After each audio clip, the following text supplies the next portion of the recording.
15-year-old Clovis student is facing a criminal charge after posting a threatening message on social media. The threat was made toward students and staff at Buchanan High School. The arrest was made early this morning after Clovis police received a tip and looked into a Snapchat picture of someone holding what appeared to be an assault rifle. In a search of the student's home, police found an airsoft rifle they believe was depicted in the threat. The 15-year-old was charged with 1 count of criminal threats of death or bodily injury. What is going on with this world?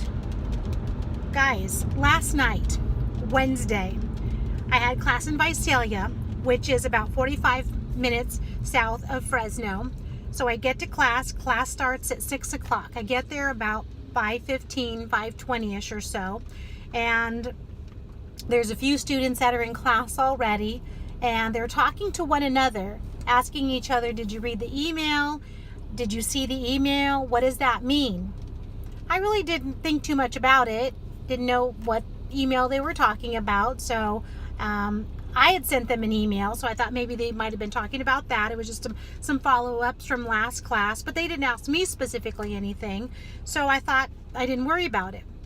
About 10 minutes later, the security guard that is always standing at the front door at campus, he walks in. He doesn't direct me, he directs the students, and he said, okay, regarding that email that you guys got, he said, just letting you know that Visalia PD, plenty of them, are outside. They'll be here for the rest of the night, and I'm being sent home for the next couple of weeks, and so I won't be here, but if you need anything, just go outside, and you know, the extra security and the PD, they'll all be there. So I'm kind of thinking, PD, what's going on? So of course I go and check my email, and there's my school email and my personal email, and there's not an email there from the university saying anything about safety.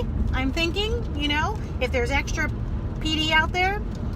So I asked one of the students, I said, was there an email that you guys received from the university that maybe I didn't receive? She said, oh, are you talking about this one? So she calls it up, and they received it about maybe an hour before. So she said it was timed about 4:40 or something. And it's from someone at the university, someone in security saying, and it was addressed to the students. And it said, you know, dear students, there was an incident that Wednesday afternoon between 1 and 3, a student came onto campus and was making threats. Didn't say what kind of threats. We will have Visalia PD and extra security on campus tonight. Be safe, blah, blah. I'm thinking, well, so it freaked the students out. And I never got the email. Again, I'm checking because our director is really good about, I mean, literally, I'm not kidding. If it's going to be foggy, she emails us and texts us and said, make sure you're safe, you know, leave a little bit early, let the students out if you need earlier if you need to. It's going to be a foggy night. So I'm thinking, okay, and I'm checking my cell phone, nothing from her. And so I'm reading this email. I mean, I'm getting a little, you know, anxious about it because it's about 10 to 6 now and class is going to start. And we have a guest speaker. He is actually this cohort, it's their teacher, their professor from their last term. He's coming in to say hello. He had a death in the family. He was going to talk to them and pray with them a little bit and such. And so that was great. He ended up not staying. While he was there, they were fine. Nobody really said much. They were just, you know, enjoying his company and everything. So then he leaves about 6:20. And so then they have this, you know, they're allowed about 15 or 20 minutes for dinner. And so they start their dinner, and I could hear some little mufflings about, you know, the email still. And I'm thinking, you know, I want to lock the door, but I can't lock it. The university has to lock it. It's a certain, you know, the lock with the push door. You need the T lock and all that, or the L lock, whatever that is. And so I'm thinking, okay, let's lock the door. You know, I'm looking around the room. You know, we can all move over there. There's no windows in the room, which is nice. I'm thinking, okay, So, you never know. If someone's going to be coming on campus with a gun, it's my job to protect the students. I have no gun in my purse. So I'm trying to remain calm, and I'm just smiling. And really, though, I've already been in a lockdown situation when I was a principal and in the classroom before where there was someone on campus. And so, that's what you do. You have to remain calm, and you have to keep your wits about you and not panic, and just think about what's my next step, or what are we going to do. So anyway, one of the students comes up and she just said, Mrs. Cochran, I am not comfortable being here at school if this is the case and there's, a possibility of danger. My anxiety is, up here, and I really would like to be excused from class. And I said, of course. She didn't say it in front of the whole class. She just came up to me personally. So she left, and after about 10 minutes, she quietly walked out, and that's okay. So one of the other students came up. She went to the office. We got the door locked, and so we're all locked inside. Another student comes up, and she said, Mrs. Cochran, again, just one-on-one with me.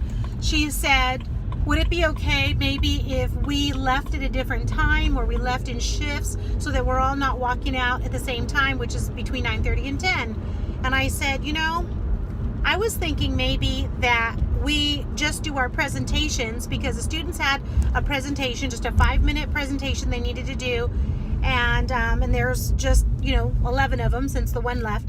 And I said, I was thinking maybe we just leave at the presentations and maybe just leave about 8 o'clock. And she said, I would feel so much better about that. So when everyone came back, some people had gone to get coffee or the bathroom, whatever. So when everyone came back, that's what I said. I just said, guys, I said, in light of everything that's happening, I think for our own sense of well-being, let's just go ahead and enjoy our presentations, do our presentations, and then pack up. And if there's any questions, I will certainly answer them, stay and answer them regarding, the lessons and next week's lessons. And I said, but I think we'll all feel better if we're just safe and sound at home. And everyone agreed and thanked me, and that was fine.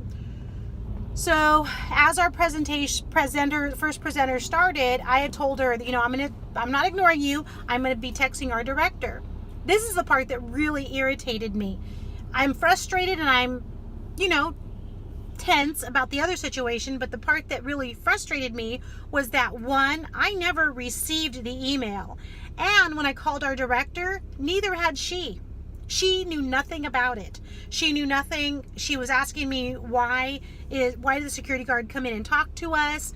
What email are they referring to? So I had one of the students that had shown me the email. I had her forward it to me, and then I forwarded it to our director. Our director said, I'm reading the email right now, Kim. She said, this is the first I'm seeing of it. She was upset. And so she said, I'm going to take care of this tomorrow, because by this time, it's 7 o'clock at night and nobody's at the university at that time. So she said, I'm going to take care of this tomorrow. And she said, thank you for letting me know. And of course, do what you need to do. I'm texting her because I want to let her know that, we are going to be leaving early, and this is why. And I didn't know anything about it.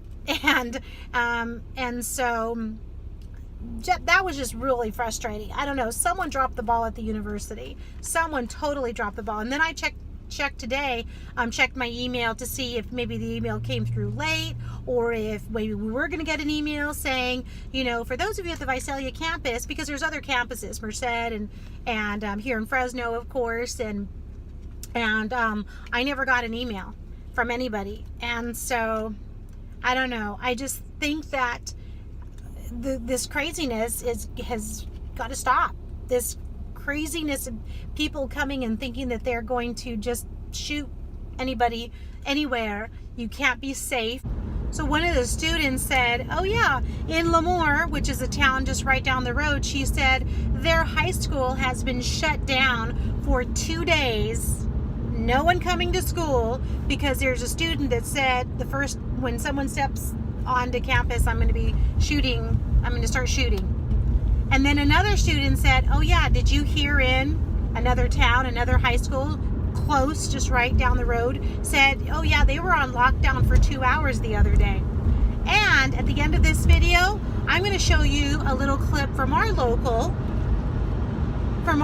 news about a high school that the student, and you'll see what happened. This high school that they're talking about in a clip that I'm going to be putting in right here is a mile away from our house. So, I don't know what's happening. What is happening? What is happening? We need a lot of prayer. We need a lot of prayer, a lot of prayer, and a lot of prayer. God bless us all.